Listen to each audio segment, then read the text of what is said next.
لقد من اللہ علی المؤمنین اذ بعث فیہم رسولا من انفسہم یتلو علیہم آیاتہ ویزکیہم ویعلمہم الکتاب والحکمہ وَإِن كَانُوا مِن قَبْلُ لَفِي ضَلَالٍ مُبِينٍ۔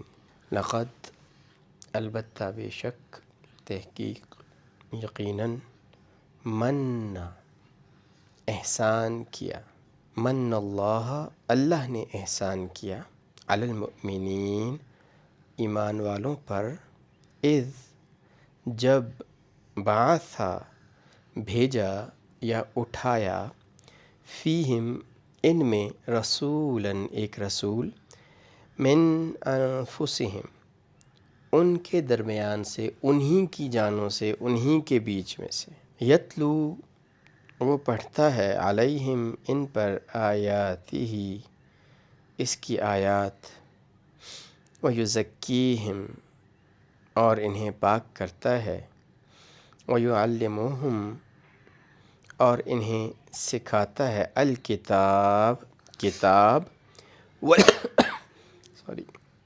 والحکمت اور حکمت، وَإِنَّ اور بے شک، کانوا وہ تھے، من قبل اس سے پہلے، لفی البتہ میں، ضلال گمراہی، مبین کھلی ہوئی۔ اس میں آیت میں اللہ جل شانہ نبی صلی اللہ علیہ وسلم کی بعثت کا ذکر فرما رہے ہیں، اور جیسا کہ ہم نے آلریڈی پڑھا ہے کہ ابراہیم علیہ السلام کی دعا تھی یہ، جو سورہ بقرہ کے اندر ہم نے پڑھی کہ اللہ انہی میں سے ایک نبی بھیج جو ان پر آپ کی آیات تلاوت کرے اور ان کو کتاب کی اور حکمت کی تعلیم دے اور ان کا تزکیہ کرے۔ یہاں پہ اللہ جل شانہ مسلمانوں کو، صحابہ کو، عربوں کو اس بات کی احساس دلا رہے ہیں کہ یہ اللہ جل شانہ کا بہت بڑا احسان ہوا ہے تم پہ، یہ اللہ کا کرم ہے، اللہ کا فضل ہے، اللہ کا احسان ہے کہ اللہ نے تم میں ایک رسول بھیجا ہے، تم ہی میں سے۔ سب سے پہلے یہ احسان کیسے ہے، نبی کی بعثت ہونا، یہ کیسے احسان ہے؟ اس کی ایک میں اگر آپ کو دنیاوی اگزامپل دوں تو فار ایگزامپل اگر کوئی بہت بڑی کمپنی جو بہت زیادہ پے کرتی ہو اور بہت زیادہ فیسلٹیز دیتی ہو، وہ اگر وہ اپنی ایک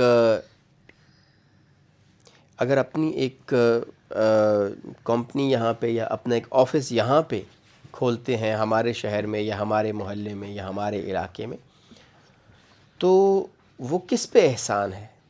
وہ ہم پہ احسان ہے۔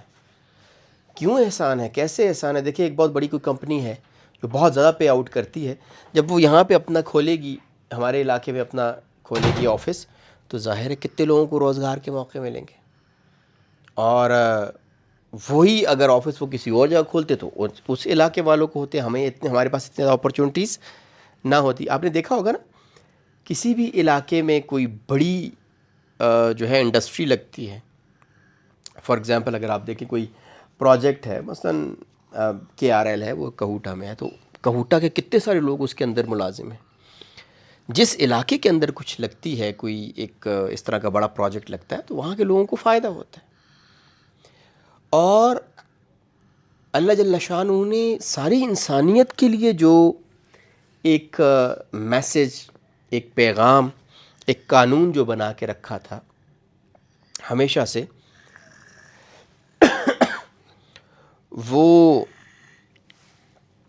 جو ہے وہ اللہ نے چنا عربوں کو، اور عرب جو تھے یہ ایکچولی ان کے پاس بہت زیادہ نبی نہیں آتے تھے۔ دیکھیں جتنے بھی انبیاء آئے ہیں وہ بنی اسرائیل میں آئے ہیں، اول تو بنی اسماعیل میں انبیاء آئے ہی نہیں ہیں، اور یہ جو علاقہ تھا جہاں پہ نبی صلی اللہ علیہ وسلم جو ہے یہ ان کو مبعوث کیا گیا، یہ جو علاقہ تھا اس میں بہت کم انبیاء آئے ہیں۔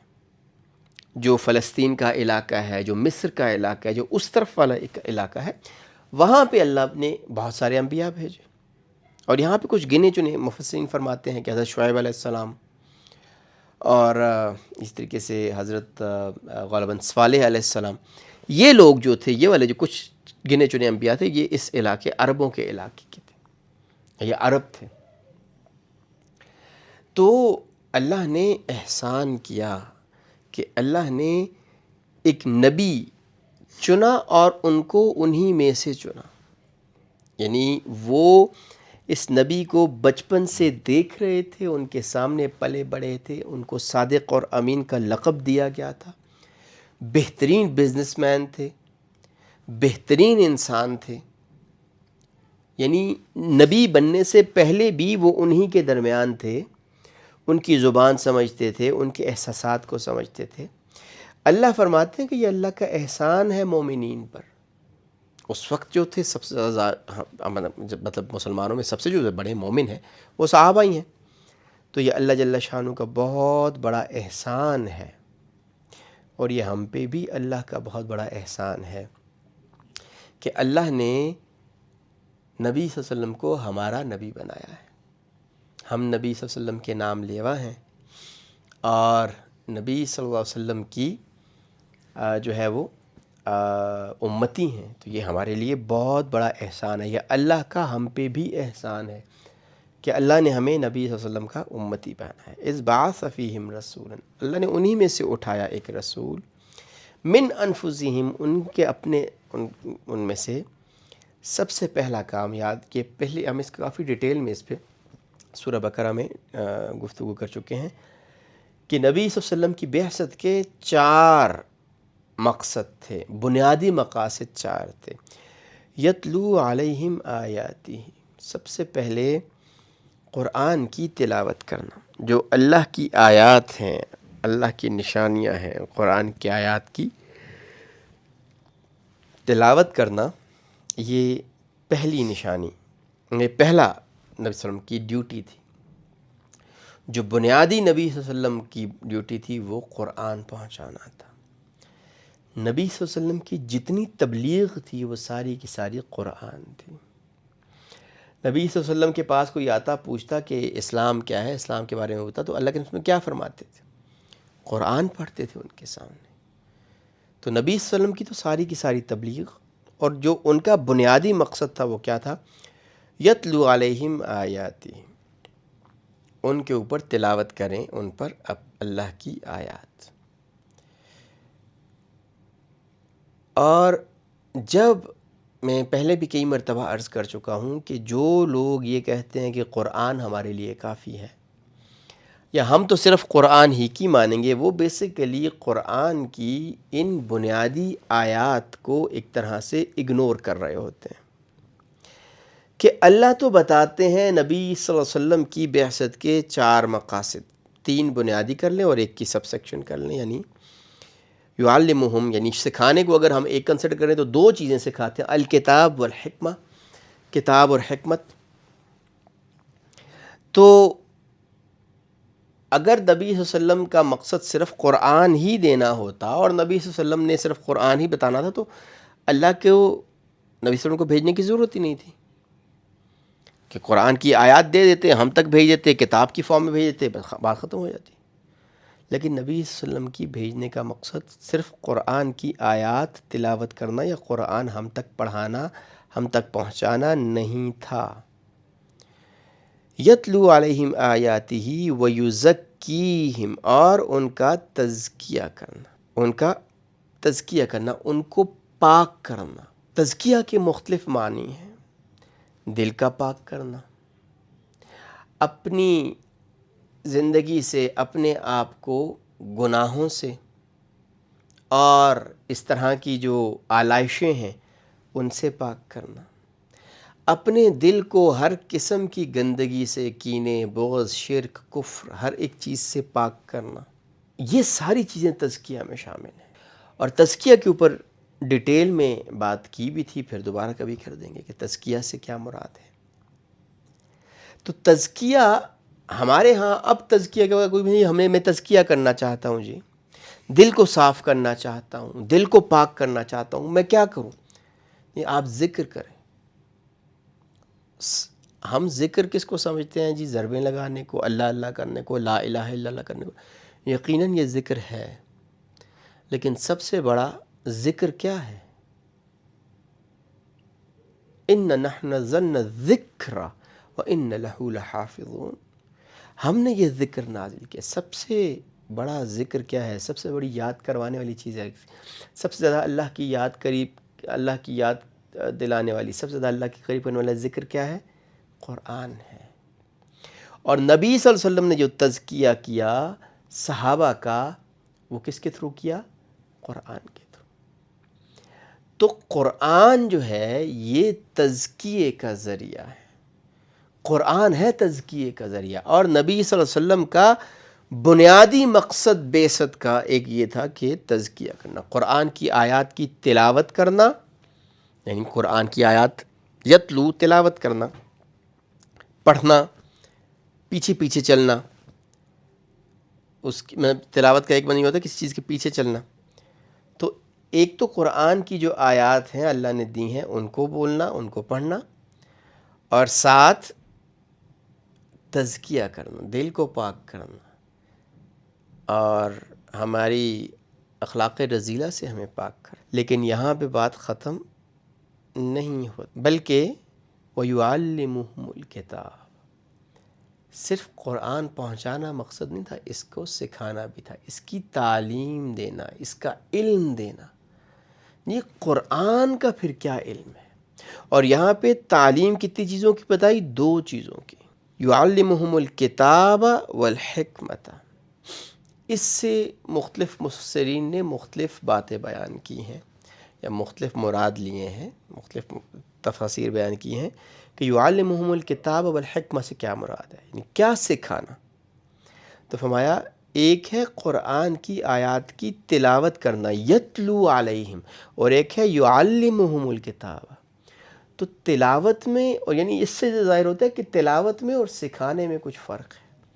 یعنی صرف تلاوت کر لینے سے، قرآن کو صرف پڑھ لینے سے بات کمپلیٹلی سمجھ نہیں آئے گی۔ تو بات کمپلیٹلی سمجھانے کے لیے اللہ نے کیا کیا؟ اللہ نے نبی صلی اللہ علیہ وسلم کو مبعوث کیا، اذ بعث فیہم رسول، اللہ نے رسول بھیجا۔ اور الکتاب سے کچھ مفسرین مراد قرآن لیتے ہیں، اور حکمہ والحکمت سے مراد سنت لیتے ہیں۔ یعنی نبی صلی اللہ علیہ وسلم نے 2 چیزیں سکھائیں، ایک قرآن سکھایا، پڑھایا نہیں۔ پڑھایا تو اوپر والی آیت میں آ گیا نا، انفسہم یتلو علیہم آیاتی، یتلو تلاوت کیے۔ تلاوت کو ہم پڑھنے میں، سکھانے میں، بتانے میں، پہنچانے میں، سب میں ہم نے لے لیا۔ یعنی یہ کام تو ہو گیا، لیکن پھر اللہ نے وہ جو آیات سکھائیں، بتائیں، ان کو پھر تعلیم دی، ان کو سکھایا کہ اس سے مراد کیا ہے۔ تو کتاب سے کچھ لوگوں نے مراد قرآن لی، اور حکمت سے مراد سنت لی، لیکن کچھ مفسرین نے فرمایا کتاب سے مراد ہے قانون۔ کتاب سے کیا مراد ہے؟ قانون۔ جس طریقے سے ایک ہوتا ہے نا، ایک لا ہوتا ہے، ٹھیک ہے، اور ایک اس لا کی وجہ کیا ہے، ریزننگ کیا ہے، ریشنل کیا ہے۔ تو فرمایا وہ اول حکمت، کہ کتاب بھی سکھاتا ہے، قانون بھی سکھاتا ہے، کیا طریقے کیا ہیں وہ بھی سکھاتا ہے، اور اس کے اندر حکمت کیا ہے وہ بھی سکھاتا ہے۔ مفسرین فرماتے ہیں کہ جو تورات تھی وہ صرف لاز تھے، وہ صرف احکامات تھے۔ احکامات بھی سکھانا، اور احکامات کی حکمتیں، اس کی وجہ، اس کی، یا اس کو یوں کہیں، ایک ہوتا ہے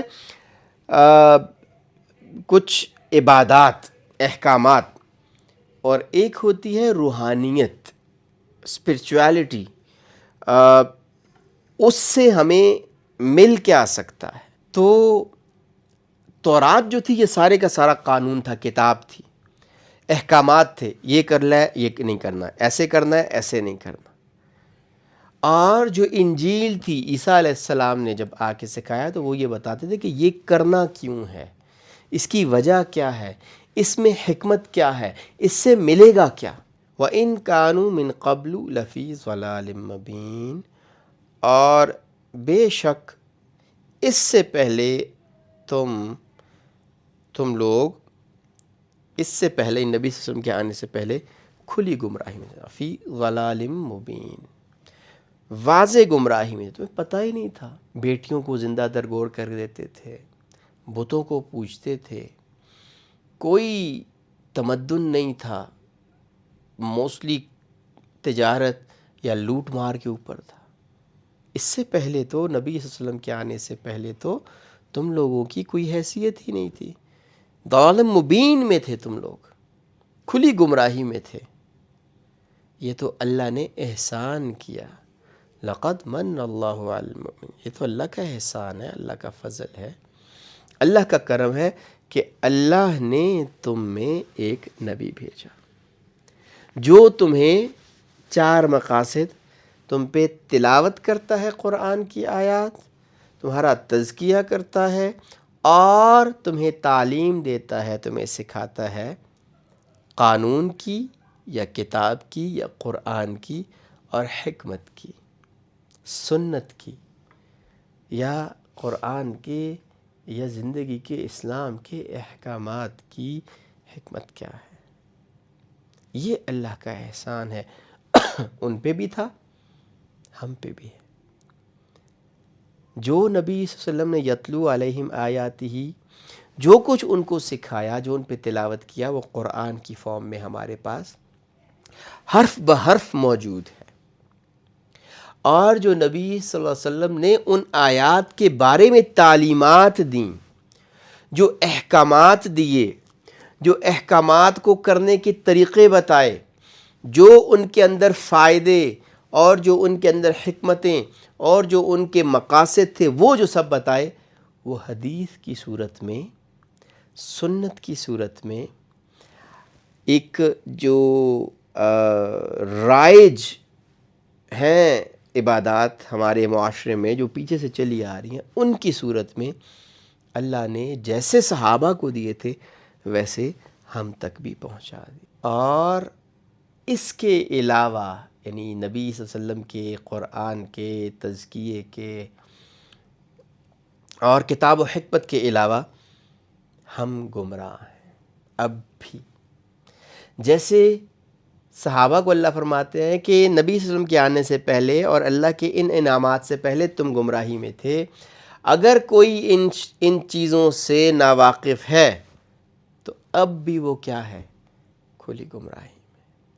اس لیے قرآن کو وقت دینا ہے، قرآن کو نہ صرف وقت دینا ہے، قرآن کو سیکھنا ہے، اس میں غور و فکر کرنا ہے، تدبر کرنا ہے، اس کے بارے میں نبی صلی اللہ علیہ وسلم نے جو سکھایا ہے وہ سیکھنا ہے، سمجھنا ہے، اس پہ عمل کرنا ہے اور اس کو دوسروں تک بھی پہنچانا ہے۔ اللہ جل شانہ ہم کو عمل کی اور سمجھ کی اور حقیقی معنوں میں قرآن کو سمجھنے کی اور قرآن پہ عمل کرنے کی توفیق عطا